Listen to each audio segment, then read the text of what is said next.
Chapter 40. It came to pass after these things that the butler and the baker of the king of Egypt offended their lord, the king of Egypt. And Pharaoh was angry with his 2 officers, the chief butler and the chief baker.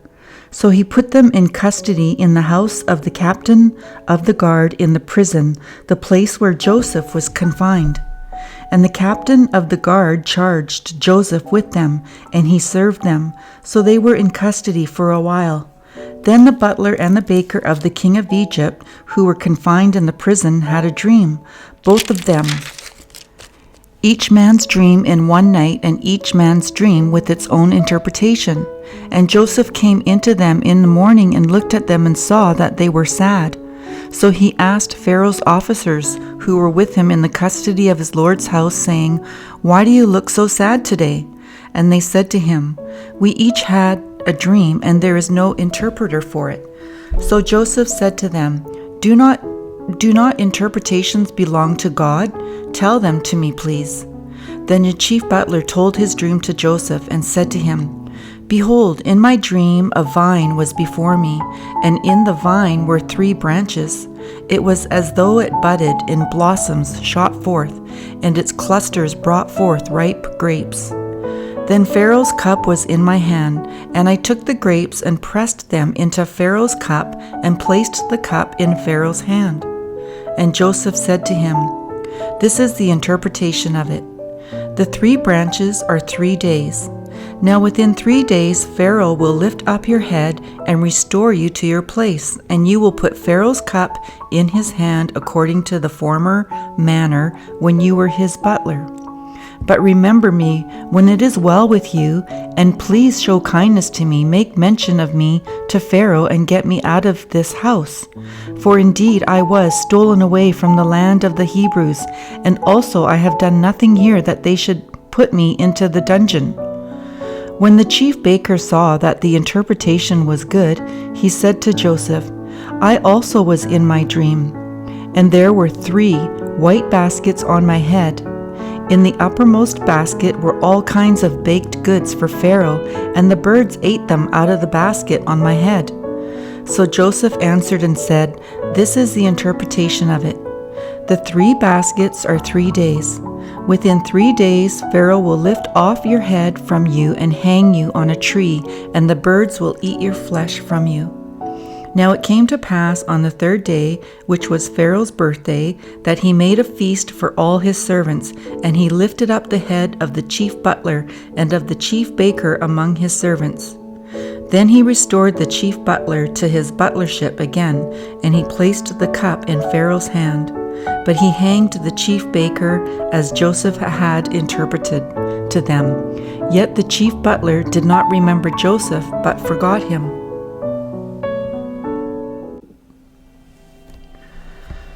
Chapter 41. Then it came to pass at the end of 2 full years that Pharaoh had a dream, and behold, he stood by the river. Suddenly there came up out of the river 7 cows, fine looking and fat, and they fed in the meadow.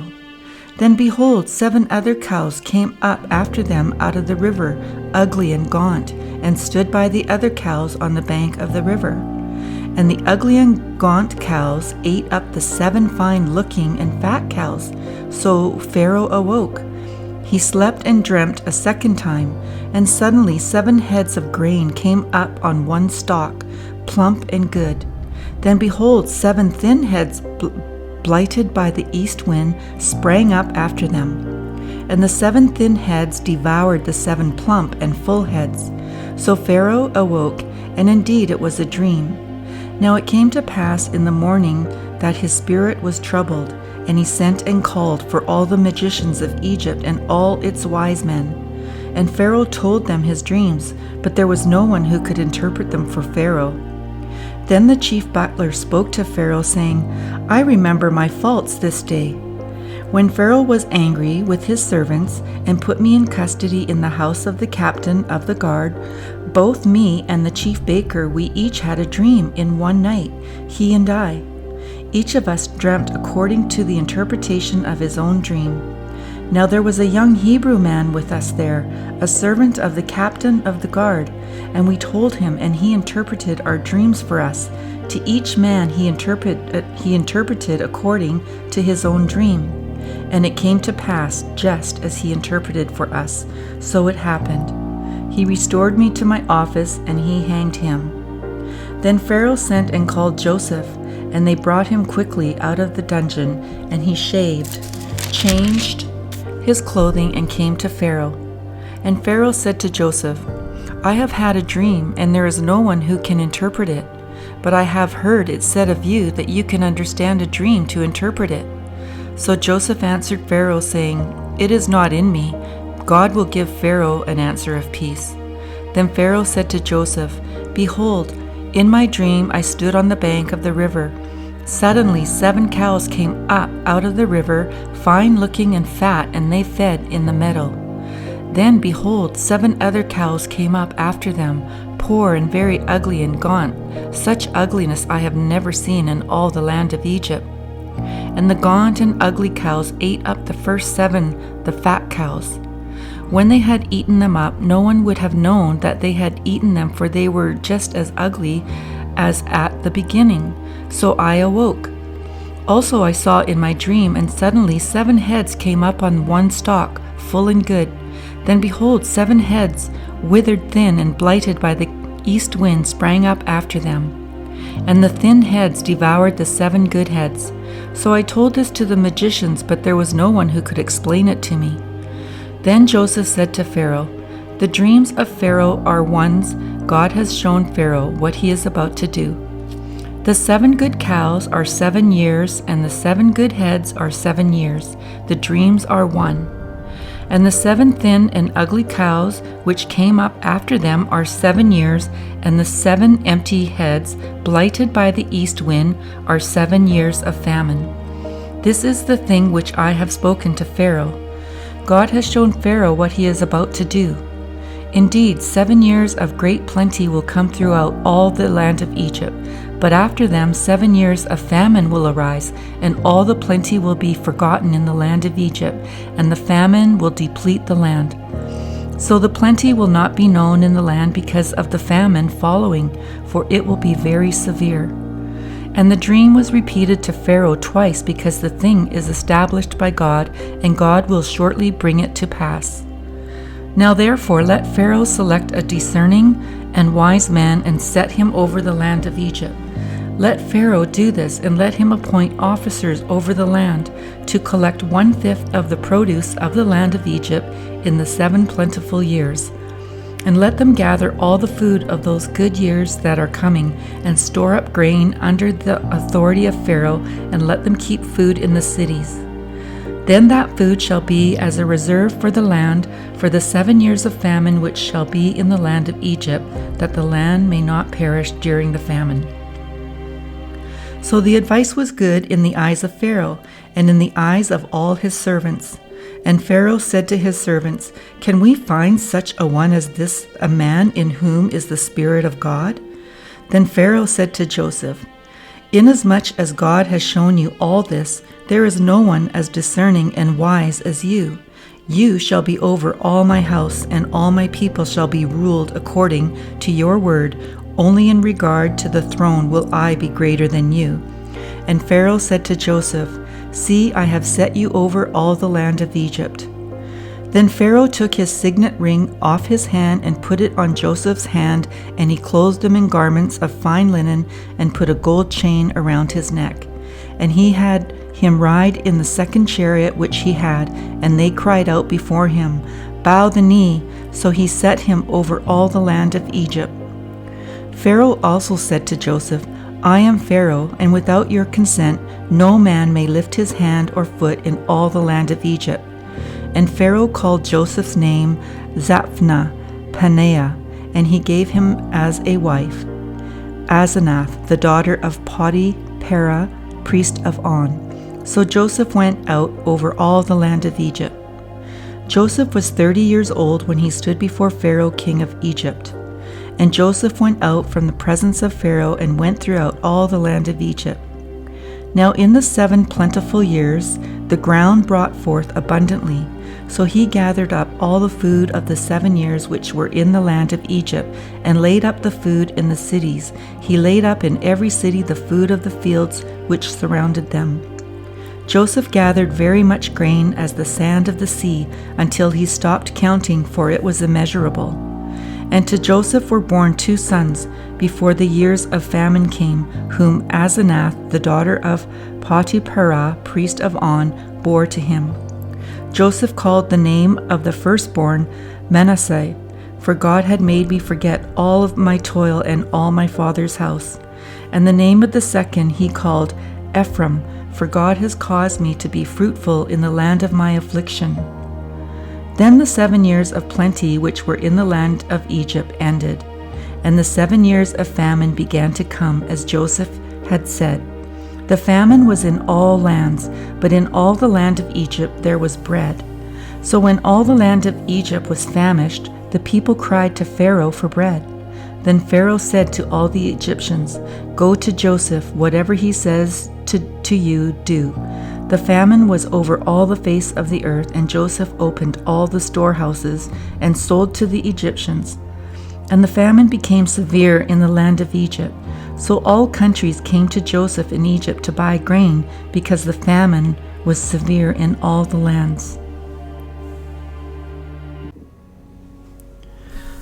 Chapter 42. When Jacob saw that there was grain in Egypt, Jacob said to his sons, "Why do you look at one another?"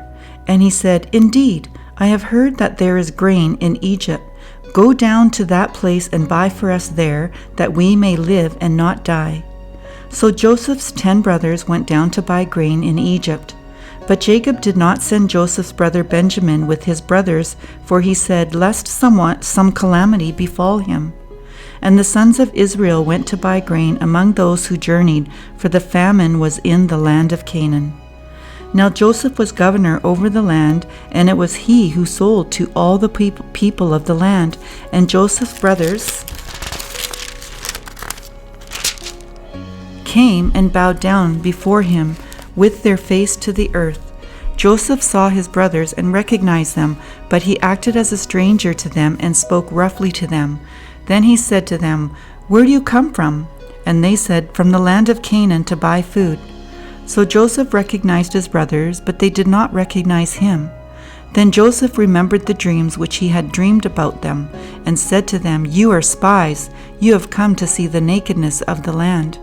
And they said to him, "No, my lord, but your servants have come to buy food. We are all one man's son. We are honest men. Your servants are not spies." But he said to them, "No, but you have come to see the nakedness of the land." And they said, "Your servants are 12 brothers, the sons of one man in the land of Canaan, and in fact the youngest is with our father today, and one is no more." But Joseph said to them, "It is as I spoke to you, saying, you are spies. In this manner you shall be tested. By the life of Pharaoh you shall not leave this place unless your youngest brother comes here. Send one of you and let him bring your brother, and you shall be kept in prison, that your words may be tested to see whether there is any truth in you, or else by the life of Pharaoh surely you are spies." So he put them all together in prison 3 days. Then Joseph said to them the 3rd day, "Do this and live, for I fear God. If you are honest men, let one of your brothers be confined to your prison house, but you go and carry grain for the famine of your houses, and bring your youngest brother to me, so your words will be verified, and you shall not die." And they did so.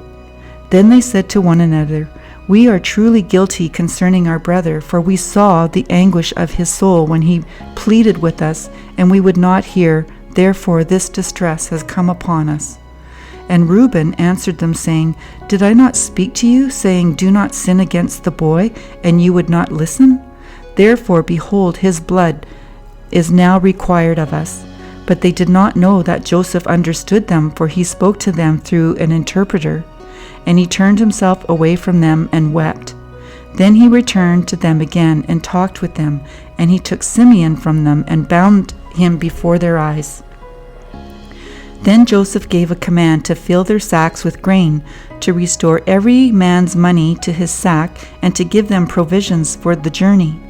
Thus he did for them. So they loaded their donkeys with the grain and departed from there.